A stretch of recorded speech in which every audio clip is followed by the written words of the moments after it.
You ever have one of those mornings where you wake up thinking, today's the day I get a little peace, and then you look out your window and see the enemy isn't some foreign spy, but the lady from down the hill swinging a clipboard like it's a weapon? Yeah, that's how it started for me. A guy who spent 15 years in counterintel for Homeland Security, chasing shadows and trading in secrets only to get ambushed by an HOA with more bylaws than the FBI's got files. You think you know what war is until you've been targeted by a suburban committee with a mission statement. All I wanted was silence, real bone-deep silence. Not the kind where you hear sprinklers clicking and folks waving at you over chemically perfect grass, but real mountain air.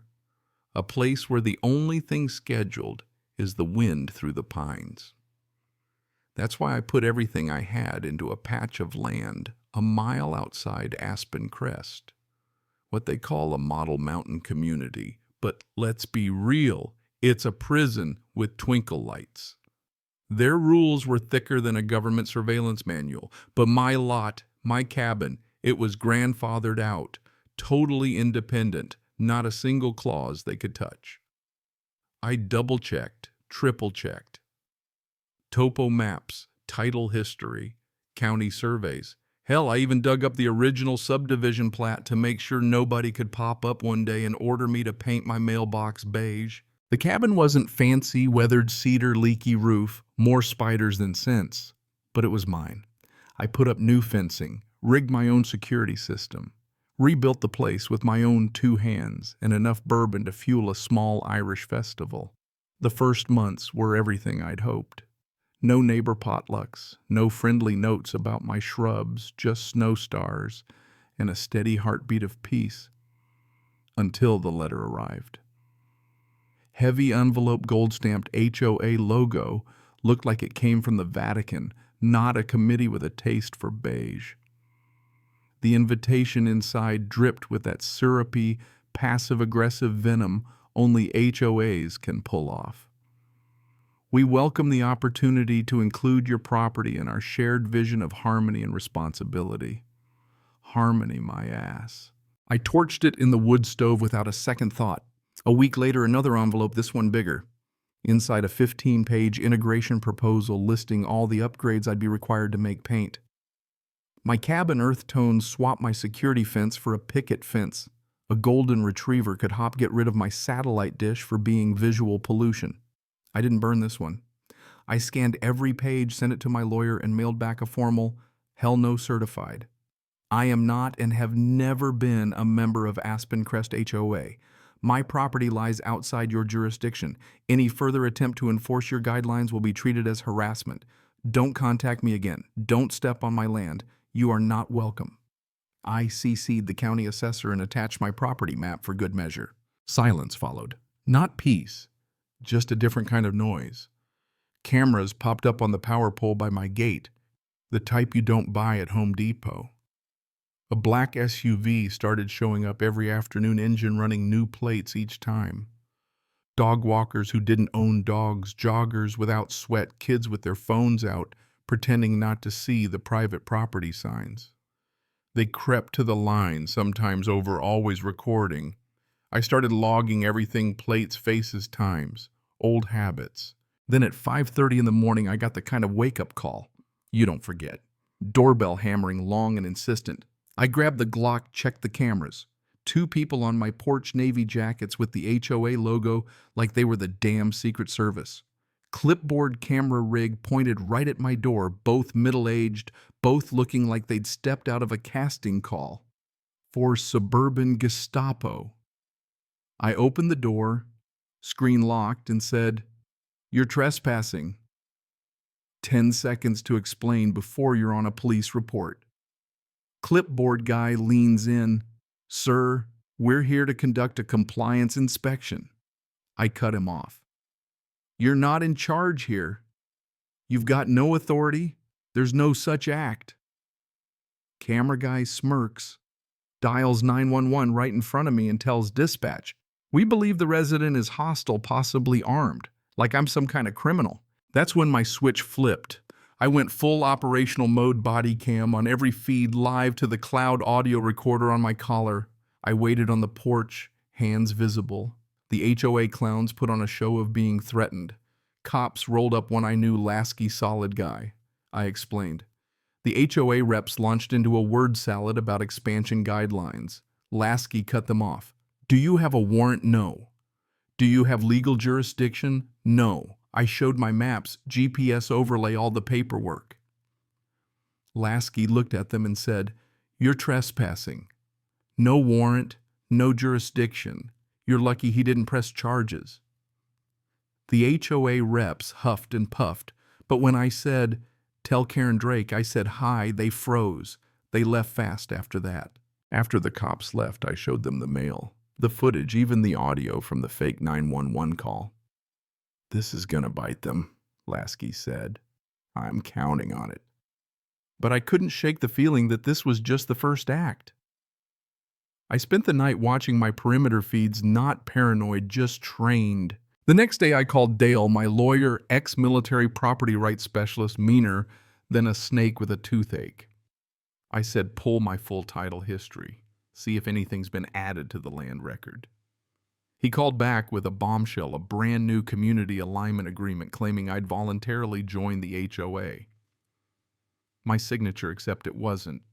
It was a bad fake. They'd forged documents, slid them into the land register, and thought I'd never notice. I filed a criminal complaint. Dale got a restraining order ready. I locked down every gate, upped my cameras, and posted a new sign, No HOA. Trespassers will be prosecuted. It didn't slow them down. They padlocked my front gate with an HOA-branded lock, dumped garbage in my driveway. Empty wine bottles, newsletters, crumpled yard sign, real mature stuff. Then came the zoning office, the fire marshal, even the wildlife department. Some guy showed up from environmental compliance about illegal animal enclosures. I almost laughed him off my porch. Let him look, he found nothing but pine needles in my digital paper trail. The next twist, Dan from the HOA board parked across the road and pretended to photograph pine cones with his iPad, but it was pointed straight at my windows. I didn't confront him, just logged it.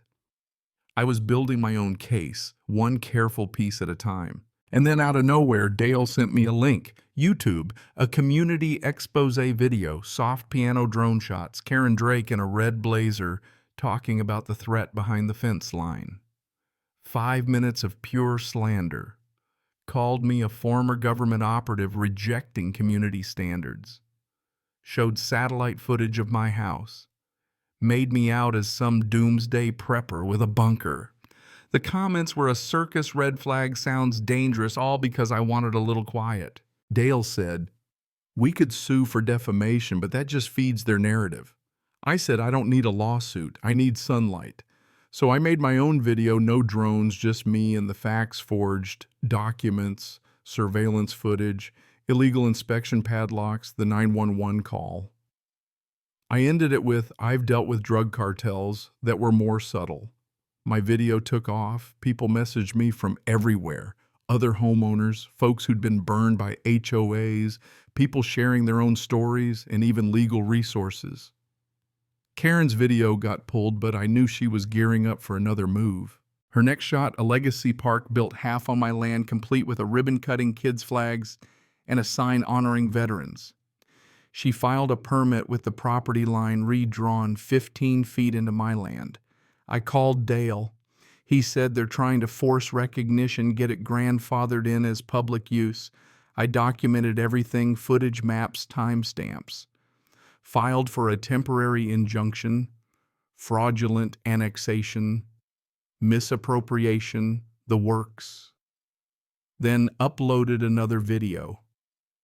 Real survey overlays HOA members trespassing side by side with their doctored application. Black screen. This isn't community. This is conquest. That blew the lid off. Locals questioned the HOA. Some board members tried to distance themselves. Someone sent me internal minutes. HOA. Strategizing expansion through legacy projects.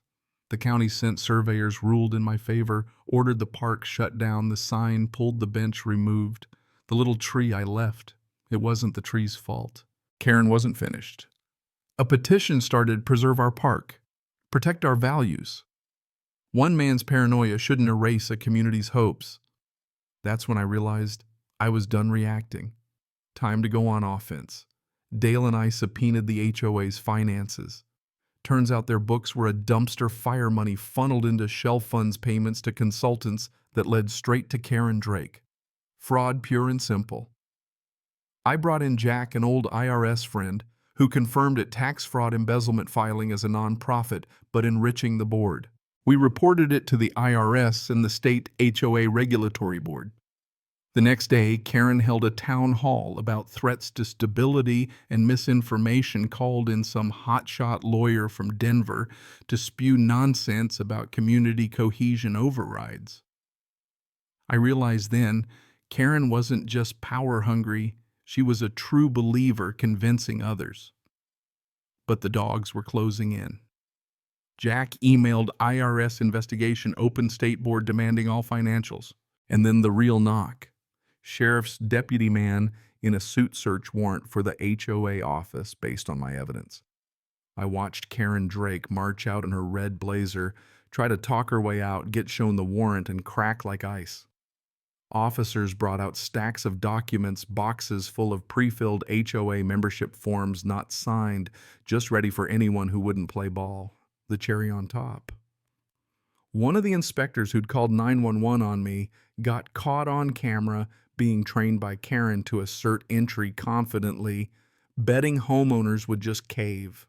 They cuffed Karen on the sidewalk, fraud, forgery, wire fraud conspiracy. Not just her, but board members too. The trial took months. She got 13 years in federal prison, no parole for 7. Board members got 6 each. The HOA was dissolved by the state, no elections, for years intimidation, fake compliance. They sent me a letter of apology, I burned it. But I cashed the check, $730,000 in damages, used it to buy the next 5 acres and put up a new gate sign, private property, no HOA. Trespassers will be sued into oblivion. The story caught fire. A local expose national podcast, people reaching out from all over. Turns out I wasn't alone. My case helped a guy in Texas void a fake deed, a woman in Arizona win in court. I never meant to start a movement, but you plant a fire in the right soil and it grows. These days I wake up to birds and wind, not trouble. I still walk my perimeter, but now it's peace, not paranoia. Sometimes I stop at that little tree from the fake park. It's growing straight and strong right where it shouldn't be. Maybe that's the lesson. Plant lies, they'll get ripped out by the root. Plant truth, it grows taller than anyone expects. Now let me ask you, if it was your land, your name on those fake papers, your peace under attack, would you fight or would you fold? Drop your thoughts in the comments. And hey, if you've ever tangled with an HOA, share your story. Because sometimes the only way to win is to shine a light so bright the cockroaches run for cover.